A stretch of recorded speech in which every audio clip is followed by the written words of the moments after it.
Good morning. Good morning. Good day in the morning. Happy Tuesday, everybody, and welcome to my channel. I am Jackie Horton, your virtual wellness and health coach, and I'm here today for Tuesday. This is my second week and my second Tuesday, so I need some congratulations if you're watching or when you do watch, please, to talk about healthy body and healthy organs.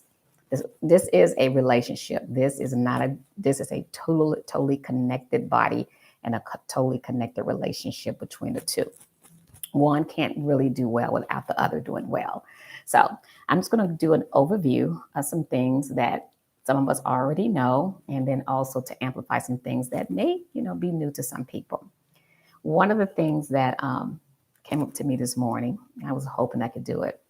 I remembered the song that we used to sing when I was a little girl, and I don't know if it was just something that we made in the schools, or if it was something that we had in our our Sunday school church groups. But for those that are in my age bracket, do you remember the little riddle used to go like, and the knee, well, see, and the ankle bone is connected to the foot bone, and the foot bone connected to the and the connected to the knee bone, and the knee bone's connected to the. So we used to do that, and I was looking for that to kind of play that as a backdrop to this conversation. But then I said maybe since I haven't found it and I don't actually want to just sit here and sing to you all, I'll drop that. Then the other thing, I was trying to put up a visual of the meal plan, which is called the healthy plate, that normally we use it in diabetes classes and other nutritional classes. And I started to feel like I'm going to be trying to put up some visuals that I may end up missing the mark with you, and you miss the focus of today's session. So I'm just going to stick with just reading the notes and sharing it with you. So as a reminder, today is Tuesday, and every Tuesday will be healthy body and healthy organs.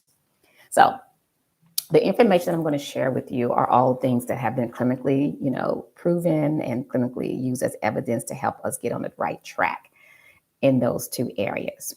So first, I want to focus on the very five vital organs. I know there are plenty more. I am not a medically trained person, but I have done some studies in anatomy and physiology to know that there's more than five.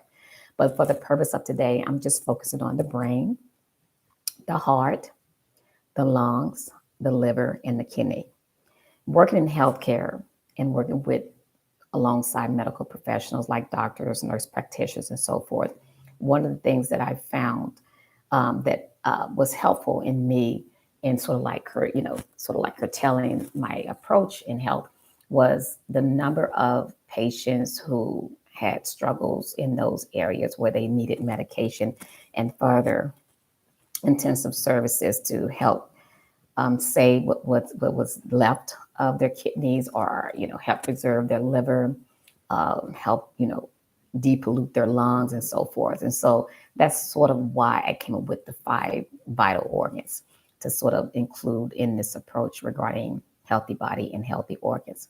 So that's one thing. The other thing is, do you remember the pyramid, the food pyramid?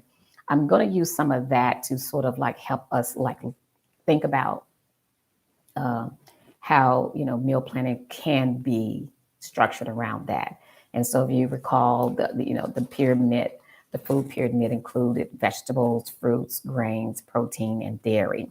And there are plenty of charts out there with the number of grams, the number of ounces that you need, and so forth. And there's even a picture, a visual of a plate of what it should look like if you are eating within a nutritional framework.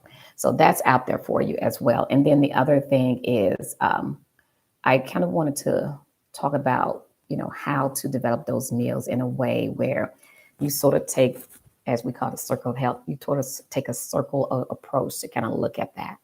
So the first meal of today, it should be your major meal, which is breakfast. And I was going to put a display out, but I just tell you what I was thinking. So with your breakfast, the idea is to encourage you to have some form of cereal, whether it's hot or cold, and also some form of dairy, whether it's yogurt or milk. Um, we always encourage that the more protein that you take in throughout the day, the better it is, because it's just provides you with it provides more of the texture to develop your strength, but it also helps you with energy as well to sort of burn more when you're exercising or when you're walking. And so the protein, not necessarily always about meat. I mean, there are plenty of ways to get your protein in, and there's different examples of how to do that. So the first meal is breakfast. And then if you're a person who sort of likes to snack in between lunch and breakfast to avoid from, falling prey to poor eating, definitely, with each meal, we would recommend that you have some water and more so have some fluid. There is, obviously green tea that people have replaced coffee with, but coffee is not bad as people may have thought. There are some recommendations to use black coffee with no type of dairy in it. Or you can have some yogurt just to have your dairy. But you have your breakfast, your first snack could be just one of those protein bars, a peanut butter bar, and things like that. Then you have your lunch, and there is a recommendation that your lunch could be a little bit more large in size, because you still have the rest of the day to get through, but large in the size of making sure that that plate includes some form of vegetables and some form of protein, where it's not protein where it's that won't weigh you down. And continue to drink the water. And then, after lunch, you may find your digestive system is working. You may kind of get a little bit slower, a little bit tired. Then you start to yarn and do all those things. And, it would be great to take in some more fluid intake. I prefer water. I'm not a coffee drinker after breakfast, and I'm not really a tea drinker as well. But you can do one of the two. But so make sure that you are completely supplying those organs with fluids throughout the day. And then, and then after lunch, you have your other snack. And then dinner. Dinner is, reasonably proportionate to both meals, breakfast and lunch, but mostly, really trying to focus on a little bit of protein, a lot more vegetables, just to keep the digestive system, getting the nutrients that it needs, and always fluids, preferably water. However, some people like green tea or black tea and so forth. And there was a recommendation that red wine could be useful as well, for your nutrients in your body and so on. And if some people prefer to have an a dinner, after dinner snack, that's fine too. But the recommendation is, well, what's known is that we typically do eat at least 6 times throughout the course of the day. So if you are a person who sort of are into tracking what you're doing during the day as far as your meals, then you may need to start counting and see how many times that you sort of resort to food throughout the day, and then go from there to make your meal plans based on the food pyramid, healthy food pyramid, and also looking at how you can start to identify one of those, all those food choices, from vegetables, fruits, grains, dairy, and protein.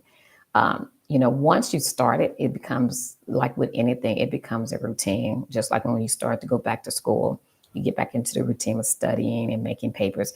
If you start a new job, you give yourself 90 days or even less to acclimate yourself to the new setting, the new people, the new expectations.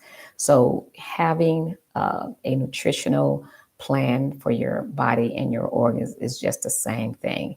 The great thing that I would say, most people that I have come across are already, have something already they're doing that's correct and that's right for them to continue to, that they can continue to, preserve their health, and make sure that as they continue to mature, that their body, even though the body will, eventually become weaker, but at least the body doesn't have to be succumb to becoming mature or older because of lack of nutrients from earlier times in life. So that's my spiel today. I hope this was helpful, like the video, and I hope you have a great day. And thank you again for joining me. Be blessed.